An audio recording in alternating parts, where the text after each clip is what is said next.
Hai semua, kembali lagi di tutorial Semap dengan Golang dan Ebitan. Di video kali ini kita akan melanjutkan game kita, di mana kali ini kita bakalan coba untuk menambahkan kontrol untuk player kita. Karena kan di video sebelumnya kita sudah berhasil menampilkan player kita. Namun player kita tuh masih diem aja tuh, dia nggak bisa gerak ke kanan maupun ke kiri. Oke, jadi di video kali ini kita bakalan coba menampilkan kontrolnya, menambahkan kontrol untuk player kita. Nah, kalau misalkan di function draw itu untuk menampilkan sesuatu, berarti di function update-nya itu untuk mengupdate posisi yang kita tampilin di function draw gitu. Jadi di sini kan kita nampilin player kita, ya kan.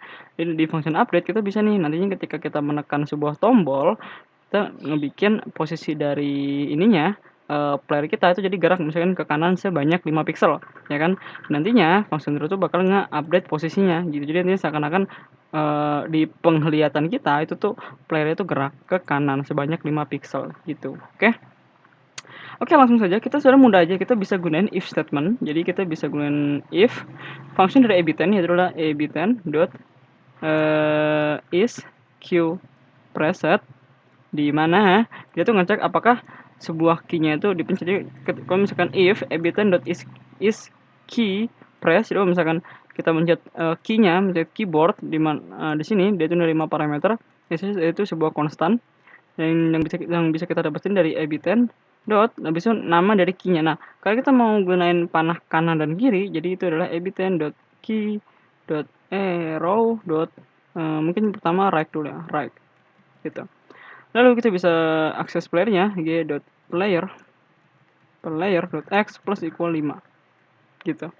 Nah, jadi di sini kita ngecek jika itu kita mencet arrow right atau panah kanan. Nah, untuk ab10.key arrow right ini sebenarnya konstan ya, ini value konstan. Kalian bisa cek di dokumentasinya, dia itu ada banyak banget, nggak cuma panah kanan, ada A, B, C, D, pokoknya semua yang ada di keyboard, sama numpad pun juga ada.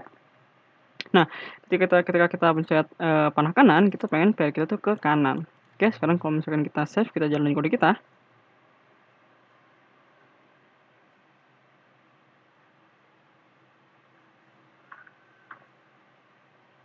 Dan sekarang kalau misalkan kita pencet panah kanan, dia ke kanan. Namun untuk ke kiri dia belum bisa ya, karena kita belum menambahkan kode untuk dia ke kiri.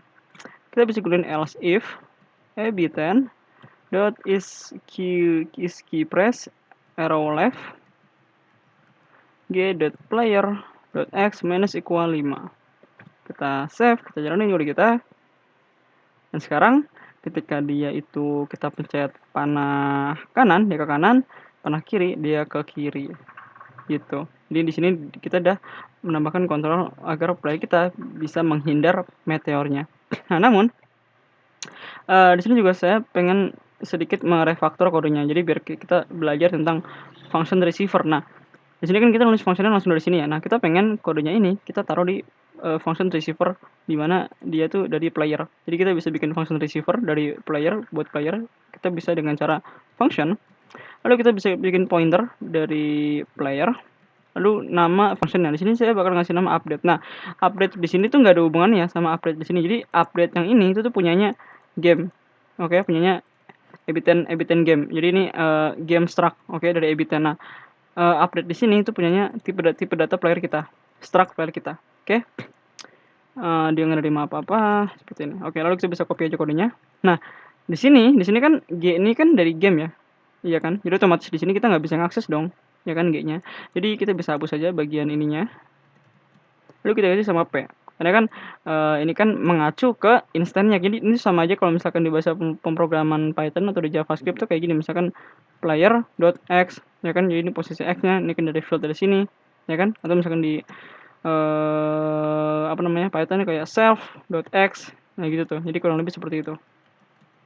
Jadi ini tuh mengacu ke ibaratnya instan dari struct playernya, karena kan struct player kan kita buat di game nih, ya kan. Dulu kita initiate di sini nih, ya kan. Jadi kita jadi sama aja pas kita bikin pointer ke sini itu tuh mengacu ke ini nih, ke game.player gitu. Oke. Mana tadi? Oke, ini dia. Ya kan. Nah, nih jadi ini udah. Nah, lalu di bagian function update yang punya game, kita bisa tulis aja gini doang. G.player.update. U-nya gede, update. Gini. Ya kan? Update. Oke.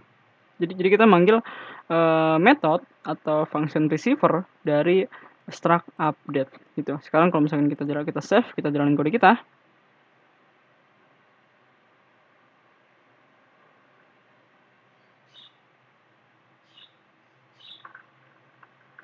Kita pencet kanan, kita pencet kiri ataupun ke kanan, dan sekarang dia sudah bisa gitu. Oke. Walaupun di sini kita belum nambahin mekanik buat dia nembaknya. Namun itu bisa untuk video selanjutnya. Oke, di video kali ini kita sudah berhasil menambahkan kontrol untuk player kita, di mana dia sekarang sudah bisa ke kanan dan juga ke kiri. Dan juga kita juga tadi sedikit merefaktor kode kita, di mana kita gunain function receiver atau method ya. Jadi itu dia, jika teman-teman suka video ini, mohon untuk di like, share, dan subscribe. Semoga bermanfaat dan sampai jumpa.